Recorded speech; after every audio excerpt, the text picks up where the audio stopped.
Bonjour à tous, c'est Mingwang à l'antenne pour le décryptage de ce jour avec un retour sur la condamnation à 20 ans de prison de l'ex-mania des médias pro-démocratie Jimmy Lai par un tribunal de Hong Kong le 9 février. Est-ce un arrêt de mort pour cet homme de 78 ans ou peut-on espérer une éventuelle libération conditionnelle par la suite? Nous sommes en compagnie de Dr Eric Yenho Lai, un chercheur hongkongais qui travaille au Centre juridique asiatique de l'Université de Georgetown aux États-Unis.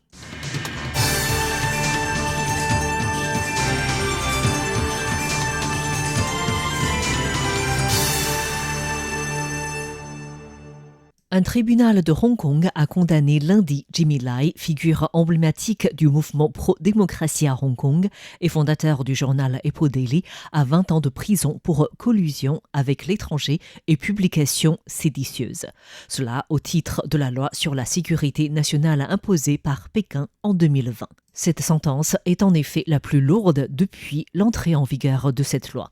En même temps, 8 autres personnes également du monde des médias ont été condamnées à des peines allant de 6 à 10 ans. Pour mémoire, selon le classement de Reporters sans frontières, Hong Kong était classé le 18e mondial au niveau de la liberté de la presse en l'an 2002, puis au 80e en 2020 et 140e sur 180 pays et régions évalués en 2025. Ces condamnations soulèvent de graves préoccupations sur l'état de la liberté de la presse et des droits humains dans le territoire hongkongais. En réalité, déjà en décembre 2025, un tribunal de Hong Kong avait rendu un verdict de culpabilité de 855 pages à l'encontre du mania des médias Jimmy Lai. Ces condamnations extrêmement lourdes dans le cadre de la loi sur la sécurité nationale témoignent-elles une tendance de la justice hongkongaise vers l'autoritarisme? Pour nous répondre, Dr Eric Yenho Lai, un chercheur hongkongais qui travaille au Centre juridique asiatique de l'Université de Georgetown aux États-Unis. En effet, si l'on considère d'abord la durée des peines infligées, on constate que les tribunaux de Hong Kong prononcent en réalité des peines plus sévères que ceux de Chine. Prenons l'exemple des peines précédemment prononcées à l'encontre des dissidents politiques et de militants en Chine. Liu Xiaobo a été condamné à 11 ans de prison, tandis que Xu Zhiyong, un autre militant impliqué dans le mouvement des nouveaux citoyens, a été condamné à 14 ans. Mais Jimmy Lai a été condamné à une peine totale de 20 ans. D'autres rédacteurs anciennement employés par Epoch Daily ont également été condamnés à 10 ans. Il s'agit là de peines vraiment lourdes, disproportionnées par rapport aux infractions commises. Au-delà de la condamnation, il faut également examiner le processus utilisé par le tribunal pour déterminer la culpabilité et son raisonnement. En décembre dernier, un tribunal de Hong Kong avait justement rendu un jugement de plus de 800 pages. En fait, plus de 60 à 70% de son contenu concerne uniquement les déclarations publiques ou les activités politiques de Jimmy Lai avant la promulgation de la loi sur la sécurité nationale, plus précisément avant juin 2020. Ces actions étaient entièrement liées à des faits antérieurs à la mise en œuvre de cette loi. Qu'il s'agisse de Jimmy Lai ou d'Epoch Daily, leurs articles publiés, leurs écrits et leurs communications documentées avec des dignitaires étrangers avant 2020 ont constitué l'essentiel des preuves. Or, les tribunaux, le gouvernement chinois et le gouvernement de Hong Kong ont toujours souligné que la loi sur la sécurité nationale n'avait pas d'effet rétroactif. Pourtant, dans la pratique, le jugement du tribunal s'est appuyé sur l'essentiel des preuves et de son analyse à l'inculpation de Jimmy Lai sur des actions et des déclarations faites avant l'entrée en vigueur de la dite loi. Cela contredit fondamentalement les principes de l'état de droit. Les preuves recueillies après la mise en œuvre de la loi sont toutefois extrêmement fragiles. Cela s'écarte fondamentalement du principe juridique du common law que nous connaissons.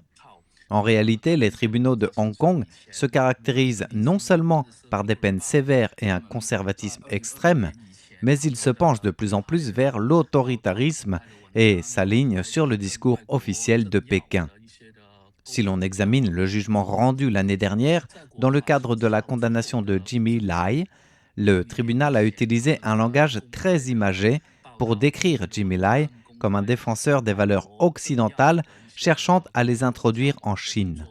Cette caractérisation correspond exactement au discours officiel de la Chine, qui s'oppose aux valeurs universelles et à la pensée occidentale. Je pense que cela illustre bien la manière dont les tribunaux de Hong Kong deviennent de plus en plus autoritaires, allant même jusqu'à surpasser les tribunaux chinois en matière d'autoritarisme. Dès le 10 février, soit au lendemain de cette condamnation, le gouvernement chinois a également publié un livre blanc sur la sauvegarde de la sécurité nationale dans le cadre de un pays, deux systèmes. À travers ce livre blanc, Pékin souligne l'autorité gouvernementale globale de Pékin sur la région administrative spéciale de Hong Kong et met en œuvre le principe selon lequel Hong Kong est administré par les patriotes.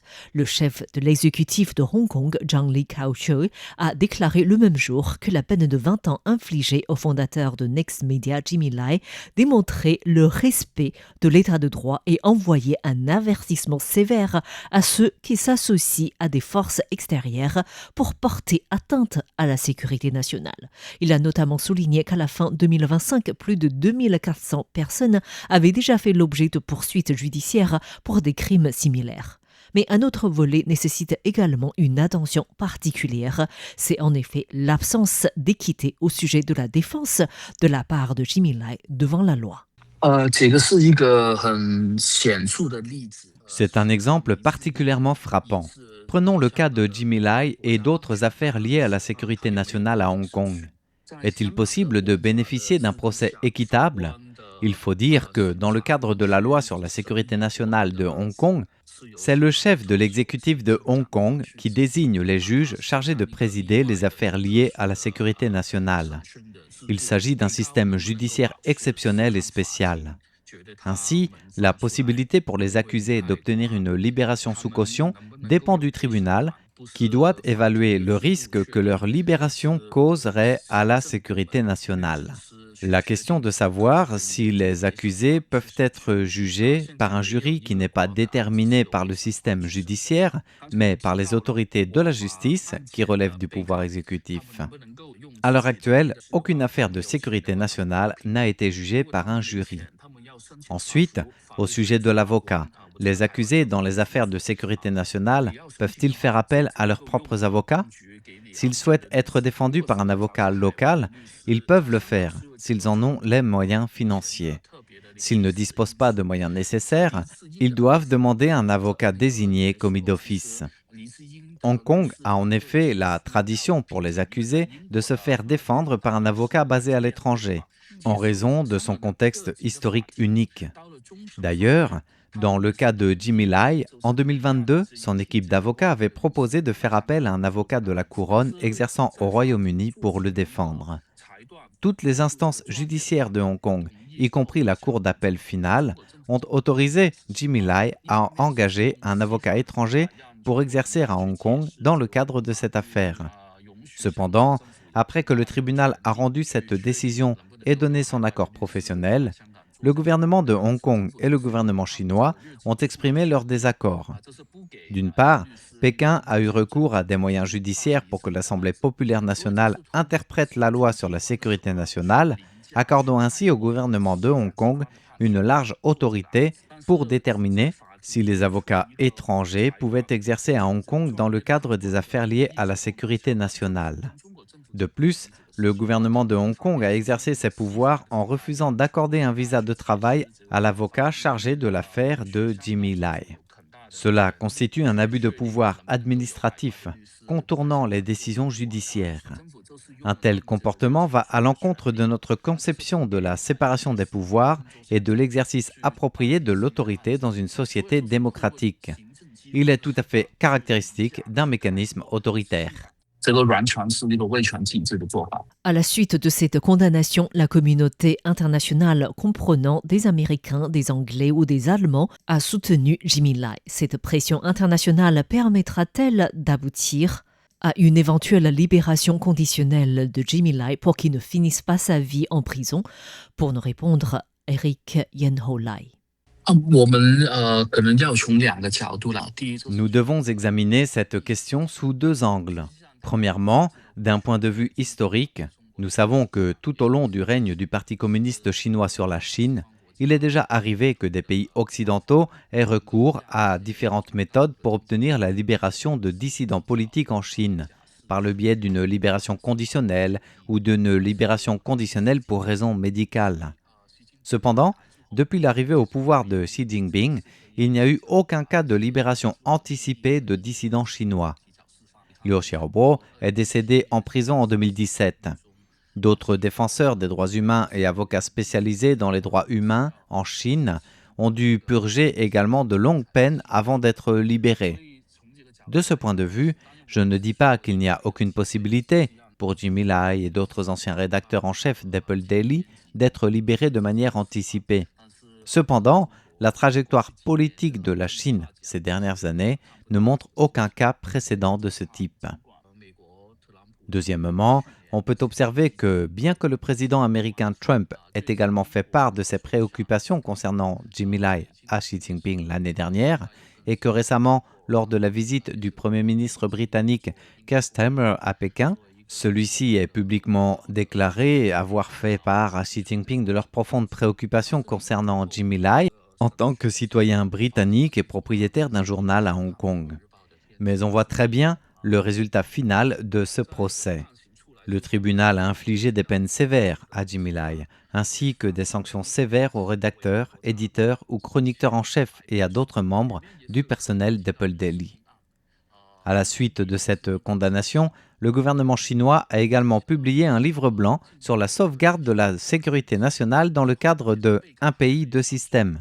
Ce document a mentionné délibérément l'affaire Jimmy Lai en définissant clairement sa mesure. Il est important de noter qu'à l'issue d'un procès civil devant les tribunaux de Hong Kong, le condamné a toujours le droit de faire appel.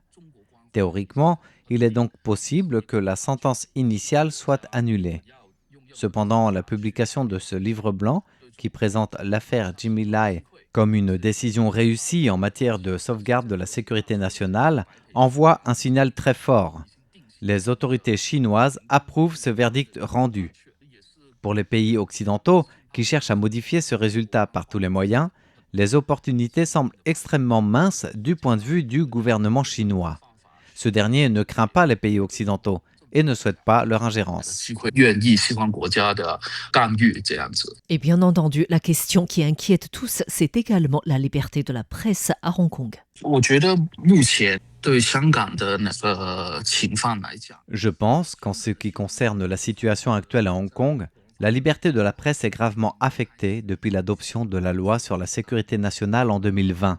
Cette censure de la liberté d'expression, ces différentes formes de persécution à Hong Kong, qu'il s'agisse de l'affaire Apple Daily, de l'affaire Stand News avant cela, ou d'autres formes de harcèlement et de censure visant les professionnels des médias à Hong Kong, tels que ceux impliqués dans des rassemblements, ont également conduit à une détérioration considérable de la liberté de la presse à Hong Kong.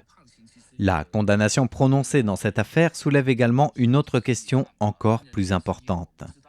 Nous savons, bien sûr, que Jimmy Lai n'est pas seulement un maniaque des médias, mais aussi un partisan du mouvement démocratique à Hong Kong. Or, les autres condamnés, dont plusieurs étaient rédacteurs en chef, directeurs de rédaction, etc., ne faisaient que remplir fidèlement leurs fonctions journalistiques et éditoriales. Ils n'ont pas participé spécifiquement aux côtés de Jimmy Lai à des activités impliquant des dignitaires étrangers ou à des discussions avec des groupes étrangers. Pourtant, eux aussi sont considérés comme complices de Jimmy Lai et reconnus coupables du grave délit de collusion avec des forces extérieures. Ils ont été condamnés à 10 ans d'emprisonnement, une peine exceptionnellement sévère. Cela représente un coup dur non seulement pour la presse hongkongaise, mais aussi pour la communauté médiatique internationale. L'impact dépasse le cadre de leur travail journalistique et constitue une attaque psychologique. La pression s'exerce sur leur résilience psychologique et leur intégrité professionnelle. Et de manière générale, est-il encore possible d'entendre la voix ou des opinions différentes à Hong Kong ? D'après mes observations, si quelqu'un diffusait des informations ou des opinions défavorables au contrôle du gouvernement, celles-ci seraient en fait rapidement censurées. Diverses forces exigeraient le silence, exhortant les gens à ne pas s'exprimer. Nous pouvons prendre comme exemple la récente tragédie de l'incendie dans le quartier résidentiel de Tai Po, qui a détruit plusieurs bâtiments, entraînant la mort de plus de 160 habitants de Hong Kong. À la suite de cet incendie majeur, de nombreux citoyens de Hong Kong, tant à l'étranger que sur le territoire, ont exprimé des opinions diverses et diffusé différentes informations. Leur objectif était de découvrir les causes réelles de la tragédie, de rechercher la justice pour les défunts et d'examiner de manière critique les problèmes structurels et politiques sous-jacents à toute cette affaire afin de trouver une solution. Pourtant, en réponse à ces développements, le gouvernement de Hong Kong a agi avec une rapidité remarquable. Il a pris pour cible les jeunes étudiants qui exigeaient publiquement que les autorités rendent des comptes, ainsi que les habitants de Hong Kong qui avaient publié des informations publiques, des données open source et des documents gouvernementaux pertinents, les contraignant à cesser ces activités. En outre, les organisations de la société civile, qui prévoyaient d'organiser un rassemblement à Hong Kong pour discuter de la question, ont également été stoppées. Ainsi, il est extrêmement difficile de mener des discussions pointues, responsables et significatives sur des plateformes publiques au sein de la société de Hong Kong. En effet, le gouvernement emploie des mesures de contrôle extrêmement strictes pour réprimer la liberté d'expression et contrôler l'information. Cependant, je ne dirais pas que Hong Kong a complètement perdu sa liberté d'expression ou sa liberté de la presse, puisqu'il existe toujours des médias d'information indépendants qui opèrent à Hong Kong. De nombreuses personnes continuent à travailler dans différents domaines, tels que les librairies ou l'édition indépendante, ainsi que dans des domaines plus artistiques, culturels, créatifs. Elles s'efforcent toujours de se trouver des possibilités différentes. Je pense donc que nos amis à Taïwan et à l'étranger peuvent continuer à observer, soutenir et s'engager auprès de la société civile hongkongaise. Selon l'Association des journalistes de Hong Kong, les professionnels des médias ont subi depuis 2024 des harcèlements ciblés, des fuites de données personnelles, des menaces de mort ou encore des contrôles fiscaux déraisonnables visant des journalistes et leurs médias. Reporters sans frontières estime qu'au moins 900 journalistes hongkongais ont perdu leur emploi depuis l'application de la loi sur la sécurité nationale. Du côté de Taïwan, la confiance des Taïwanais sur le plan, un pays de système proposé par Pékin, se perd de plus en plus. Merci à tous d'avoir suivi le décryptage de ce jour proposé par Meiguang pour Radio Taïwan International. Bonne écoute à tous.